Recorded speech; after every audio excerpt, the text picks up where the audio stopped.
Why not Nova Scotia? Nova Scotia had a similar culture and economy to the 13 colonies, and around 75% of people in Nova Scotia had moved from the 13 colonies. So, with all these similarities, why wouldn't Nova Scotia become part of the 13 colonies?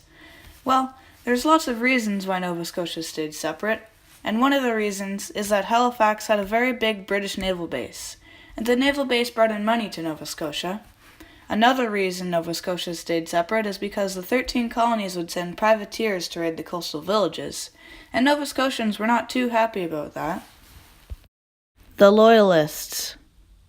Only 20% of the people in the 13 colonies were loyal to British during the war.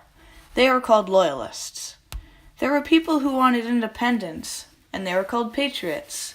The Patriots would burn down houses of the Loyalists and abuse them.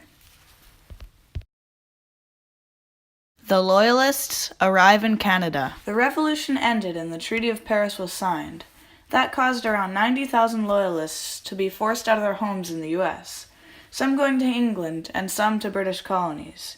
Britain offered farmland to people in the colonies of Quebec, Nova Scotia, and the island of St. John, which they all accepted.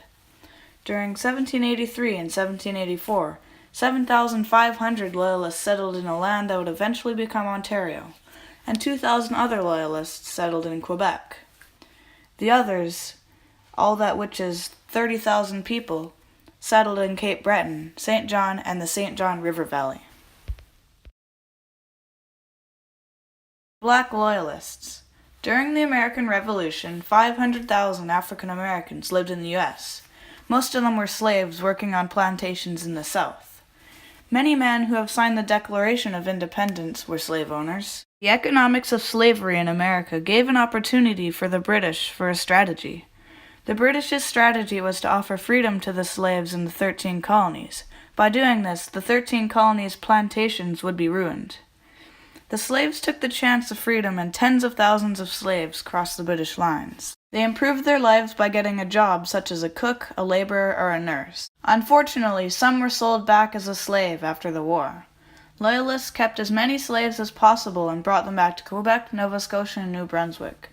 They hated the abolitionists in Britain. After the war ended, around 3,000 black Loyalists went to Nova Scotia, where many of their descendants still live today. Slavery would not be abolished until 1834. The First Nations. During the Revolution, the First Nations felt that they had to pick a side. Their options were America, Britain, or staying neutral. The Americans wanted First Nations land, but Britain had good relations with the Mohawk Nation. Even though the Haudenosaunee Council wanted to stay neutral, Mohawk leader Joseph Brant disagreed. Joseph Brant, also known as Thayendanegea, went to England as an ambassador. He was promised land if he fought with Britain in the Revolution, but Britain lost the war and the Treaty of Paris was signed. America got independence, but the First Nations were ignored. Joseph Brant was angry, so he sent a letter to the Grand Council. Britain gave them land in southern Ontario along the Grand River. The Mohawk allies settled there and would help fight with Britain again in 1812. The remaining British colonies. The English wanted to build up English-speaking colonies, and they wanted people to be loyal to the British Crown. Loyalists, First Nations, and African Americans were the first welcomed into Canada.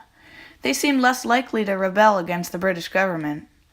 The British colonies had little unity and hardly anything in common with each other. The French-speaking Canadians did not like the British rule. The Constitutional Act.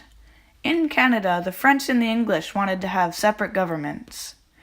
The Constitutional Act, passed in 1791, divided Quebec in two. What they got was Upper Canada and Lower Canada. Each half got separate governments and their own religions, Catholic and Protestant.